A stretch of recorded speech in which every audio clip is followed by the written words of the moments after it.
Hello and welcome to the agenda. I am Ajay Kaul. In this program today, we will talk about the changes made by the government in pension rules, barring officials of security agencies from publishing information after retirement.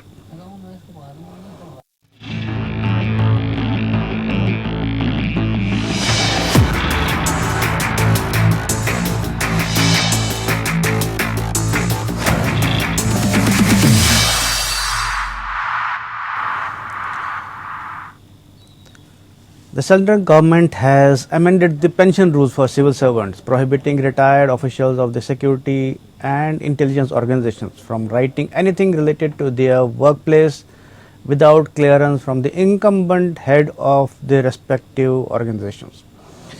Some top retired officials see it as a gag order by the government. So, is this a gag order or a step necessary in the interest of the country's security, as the government says? We will try to analyze this in the agenda today. We have with us retired Lieutenant General Rameshwar Roy and Mr. Jitendra Kumar Oja, who has served as head of training in the Cabinet Secretariat. But before we start our conversation, have a look at this small report. Retired officials of security and intelligence organizations will no longer have the liberty to write about their workplaces, including their experience and expertise. If they want to write, they will have to seek the approval of the head of organization concerned. And if they write without consent, there will be an impact on their pensionary benefits. This is because of amendments to the pension rules affected by the Government of India. The amendment to Rule 8 says that a retired official will have to sign an undertaking saying he or she would not publish any information regarding their work without approval from the head of the organization concerned. If some retired official wants to write, the head of the organization will have to vet it and see that it's not against the security interests of the country.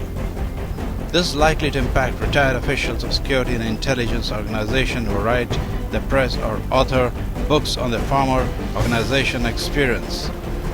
These rules will particularly apply to officials of the Intelligence Bureau, Research and Analysis Wing, CBI, Enforcement Directorate, Narcotics Control Bureau, DRDO, and all Central Armed Police Forces such as the CRPF, BSF, ITBP, among others.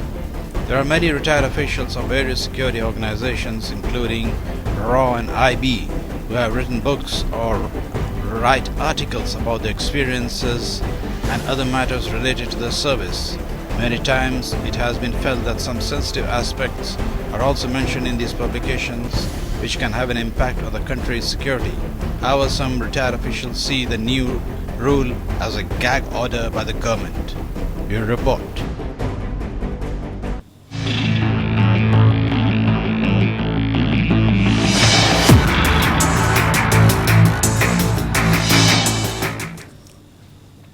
Now let's welcome our guests, Lieutenant General Rameshwar Roy and Mr. Jitendra Kumar Oja. Welcome to the program, both of you. So I'll begin with Mr. Oja. I'll come first to you about the pension rules which have been now amended. So now you cannot write articles or you cannot write books without the approval of the head of your organization. So how do you see this order? Ajayji, some of the best academics who are talking about security and governance issues and best geopolitical experts are former intelligence officers all over the world. They are teachers. What happens, intelligence is always the first line of offense and defense. It's very critical for national security. It certainly has a requirement of secrecy. Certain issues should not be discussed in public domain. But at the same time, institutions must grow. Their intellectual horizon must broaden. So I assume that people who have worked in these agencies, they are certainly at a senior level. They're certainly very intelligent people, and they know what is not to be spoken, what is not to be discussed, and what are the parameters. And of course, there is Official Secret Act. So, but if we bring about a gag order, we all know the head of the agency has a lot of things to do. So if head of the agency gets bogged down by, what retired people are writing, so head of the agency will not be in a position to do his or her own work. So I don't know what logic has gone. And in India, there are very specific circumstances. In India or anywhere. In India, for example, none of the agencies have an oversight committee whereas we are the only democracy in the entire world. We don't have, intelligence officers forego a lot of advantages which are available to their counterparts anywhere else, isn't it? So there has to be, I would say, some degree of supportive and conducive environment, especially when you don't even have an oversight committee. You have no logical or good grievance redress committee. I think this is a very, very retrograde step, and this is dangerous for growth of national security of India, because anywhere in the world, checks and balances are very critical. And Prime Minister of India or Honorable National Security Advisor, they don't have that kind of time to keep a watch on all activities of agencies. And anywhere human beings, if they are given unfettered authority on any issue, 99.99999% this authority is going to be abused. So I think it is high time we push for intelligence reforms, not only in the context of this order. Yes, secrecy of officers who are there in the agency, or how they collect information, who are their people, etc. These are things very well laid out. So if there's a need for, to come out with something like this, it means there is some lack of trust on people. There are a lot of former chiefs of the agency. They are wise people. Do you think that they will indulge in something which amounts to violation of this thing? If there is any action like this, certainly there has to be some committee of a powerful committee which can look into it and take action, remedial measures. But I feel for India as a society, as a state, as a civilization, we have never paid importance to intelligence, and that is the only reason that despite being a formidable civilization, we have faced a kind of humiliation which no other civilization has faced. So I think, Ajay ji, it is very important that the need for secrecy is very well balanced for the need for checks and balances, need for reasonable restraint, need for an oversight committee, and need for intellectual evolution, intellectual progress in the issues which agencies or national security of India deals with, or which involve national security of India. So I think, it's high time that this nationalist government pays serious attention to intelligence reforms. Right. So, General Roy, you're there. So, I come to you. You heard Mr. Ojha saying that it's a gag order. So, do you agree with that gag order? It's a gag order, a retrograde step? What do you say? The problem with the order which has come, which says that retired security officials now need government nod for any writing related to former organization domain. And domain of that organization, which includes reference or info about any personal and his designation and expertise or knowledge gained by virtue of working in that organization. This wordings of this particular domain of the organization, which includes all this, is also very broad and vague. In any case, we had this provision in the pension rules that the central services pension subject to future good conduct. Now, future good conduct earlier was just related to the fact that any sensitive information under the Official Secret Act which jeopardizes the sovereignty of the nation will not be divulged. But this particular order, which has now come more as a clarification or a revision to what was existing earlier, definitely in many ways it is going to be a gag order. And the best part is that although the organizations which are under MHA have been specified, Indian Armed Forces have not been mentioned in it, but direct or indirect reference to be that we are also dealing with equally sensitive information, and tomorrow, in case somebody writes or writing or the publication also includes communication to press and electronic media. So by and large, this particular order has got very wide connotation and very huge implications as far as the democratic values of the country are concerned. And basic point is that all these officers who hold very high positions, they have held very responsible positions. They, as it is, are aware of their limitations and their parameters as to what should they speak and what should they not. But the government trying to now specify this, that they require their permission, in many ways it is going to restrict all these kind of institutional knowledge that these officers have gathered in service over 4 decades, and coming generations as well as nation will be in fact denuded of such a important learning for the future. That is a bigger danger, besides many other things that are going to happen. Right. So, Mr. Oja, you also was mentioning that the senior officials anyway are so responsible that they know what to speak and what to write and what not to write. So, he also said that apparently there is a lack of trust in the government in the senior officer. Does it reflect that there is lack of trust? General Roy. Yeah. Yeah, I know. Ajay, could you clarify your point once again, because in between the voice is getting cut. Yeah, my question is, as Mr. Oja also mentioned, that like people who, I mean, on this, on whom this order will apply, are have held responsible positions. As you also mentioned, they have held responsible positions, and so they know what to speak and what to write and what not to write, which is in national interest or which can harm national interest. So, but this order, according to Mr. Oja, is that the government apparently does not trust the officers. So, do you agree with that? That there is lack of trust? Of course, I agree with it. And the basic point is, look, information which was existing with the domain expertise that had when I retired about 8 years back, a lot of it may not be actually relevant in today's context. And therefore, the same information which remains classified for many years when one was in service may have over the years got declassified. Now, even for those kind of mundane issues or anything that pertains to it, if one has to refer it back to the head of the organization, I'm sure such sanctions or such permissions are never going to come within the acceptable time frame in today's electronic world. Also, therefore, it simply means that this will become more like an unwritten kind of jargon. Right, ordered by the government. So, Mr. Oja, I come to you about, you heard General Roy about what he was spoke. He also said that, I mean, officials are already bound by the Official Secrets Act when they sign. I mean, they are already governed by this rules, service rules, which prohibit them from disclosing any secret or sensitive information. So, why this?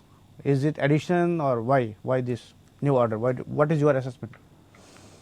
There are 2-3 things I would say, Ajayji. Yeah. Because in every area, knowledge has to continuously enhance. In national security, there are not many universities, not many institutions who are teaching and not much of research going on. So most of the senior officers who have retired, they carry huge perspective, but at the same time, those who are intellectually inclined, only they write.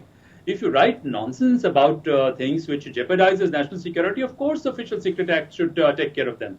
But when these retired officers, they share their perspective, they analyze issues, etc., what happens? It is enhancing knowledge in the area of national security. They are providing an additional perspective to the government on how to shape national security and how to address some of the issues. So I think by reading these kind of writers by senior officers, members in the agencies also benefit, and it is good for them. And nobody else is going to take up this kind of issue. So it should not be treated as something charity issue related to retired officials or something like this. Most of them, those who are writing on this subject, they are enhancing knowledge. We write research papers, we quote this thing. What has happened that most of the American or European or other intelligence officers, after retiring, they have become professors in political sociology or they are absorbed in one or the other institution. India, there is not much of a thing, and still it is creditable for some officers. They have continued to, contribute to national security in this way by providing this kind of knowledge and perspective. This is what I would say, Ajayji. But my another worry is that, in India, there is not no oversight committee on many of these agencies. So there's a serious apprehension that sometimes these agencies could come and they can promote individual agenda at the cost of national agenda. There is no checks and balances. So if you kind of gag people, do this thing, it will be bad, and rest of the institutions are not working. Yesterday, I was interviewed and we were discussing that globally the volume of organized crime is 15% of the GDP. But India, this would be more than double this thing, and India is a massive market for this thing. And there is no way, without sections of bureaucracy colluding and collaborating with these rackets of organized crime, this kind of thing can flourish in India. In that context, I feel that some of the upright officers who would just like to give their perspective or give this thing, without getting into specific details, they will be in difficulty. anywhere, there is no sunlight, no this thing, already that institution is a problem. We were expecting that there will be an oversight committee consisting of impartial people, because we are only democracy. All the democracies realize that anywhere there is secrecy and people are having access, unfettered access to authority over their people, the whole relationship gets reduced to one, if you go through a case study of Zimbardo, of one of the Cornell universities, that how people who are given mock prison trial, this is the name, I will request you to please refer to that, that same people, moment they are having this kind of authority, they don't know where to stop, and the net consequence is very bad for society. So I feel that this kind of order government should review, because this is a nationalist government. I don't think in my lifetime I had ever imagined that there would be a nationalist government like this, which is so keen on this. I'm sure political leadership is not aware of these consequences. Political leadership does not have this kind of expertise. This kind of idea would have come from sections of bureaucracy. So it is extremely important that, no bureaucratic cartel, no group of friends, no this thing, they are allowed to take care of all these institutions. Because if that happens, India is more important than all of us, Ajayji. Some people will be here, some people may not remain here, but that is why you need this kind of arrangement. And if that happens, I'm extremely worried, I'm extremely frightened that this kind of move, instead of taking us in a progressive direction, it is certainly a seriously, I would say, a retrograde step. It will take us backwards. It will negatively impact national security of India. Right, yeah, it will negatively impact national security. So, General Roy, I come to you. So, connecting to that, former Army Chief General VP Malik has been quoted as saying that it will be a loss to the nation, because when we narrate our experiences, the future generations know about it and learn. So, one point. Another point, Mr. Oja was saying that the political leadership may not be aware of it, and it may be the handiwork of some bureaucrats. What do you say, General Roy? Ajay, actually, what former chief has said is absolutely right, that the coming generations get benefited by the experience that the soldiers, veterans gain during their service, and they'll be totally denied this, and it is a very big retrograde step for the simple reason that in the world of cyber domain today, we have moved from need to tell information, from need to know, has now changed the need to tell. Yeah. Anybody sitting on a piece of information, if he sits on it, he'll be doing damage to it rather than sharing it with the environment, where this information may be of vital value to somebody else. And I remember that the CIA agency, they have been for many years, whatever they've been hiding, even they have changed their philosophy of intelligence from need to know, they have changed it now, need to tell. So with such kind of opening up of the information platform, where large amount of discussion, debate and exchange of view is required, I do not know for what reason this kind of a decision has been taken, wherein experience cannot replace anything, and right. All these veterans, they speak of their experience, more so in case of armed forces, although I'm saying it once again, that in the order which has come out, it does not reflect for the armed forces, because they have mentioned all kinds of BSF and Assam Rifle and all other forces. Armed forces have not been mentioned, but implied meaning would be that armed forces will also be inclusive into central services, and therefore it applies to them as well. Right. And therefore, the coming generations will be hugely denied of the institutional knowledge that we all possess, and which contributes to the learning by the soldiers who are in service in times to come, and therefore, in many ways, it is a loss to the nation and the particular institution from where we have spent all our lifetime. Just for an example, Ajay, Yeah. if Sachin Tendulkar is told to write anything else away from cricket, I don't think he'll be capable of writing that, because all his life he has only handled cricket. If Correct. I am told, when I was 18 years, I joined the army, and after 60, when I came out after 42 years in uniform, if I am told to speak about anything else, I will absolutely be a fish out of water, because all I have done in my 42 years is that I have spent my entire time 24/7, 365 days in a year thinking, eating and writing about the army itself. So I think this huge institutional loss that is going to be there to the coming generation is a very, very major retrograde step as far as I'm concerned. But do you agree with Mr. Oja that it could be handiwork of only bureaucrats and political leadership may not be aware of it or its impact? What do you say? No, those are the kind of things, situations are changing and they are dynamic. To great extent, those people can still get their updates from the generation which is here, at that point of time. But more than it, I agree with him. I partly agree with him that yes, even they will be denied of this kind of information. But overall point is that whatever experience that gets added to the theoretical knowledge, that will be denied to the coming generations. Because if I may say so, that diploma holder with experience after many years of working on the job can be equated to a person who has done degree in engineering.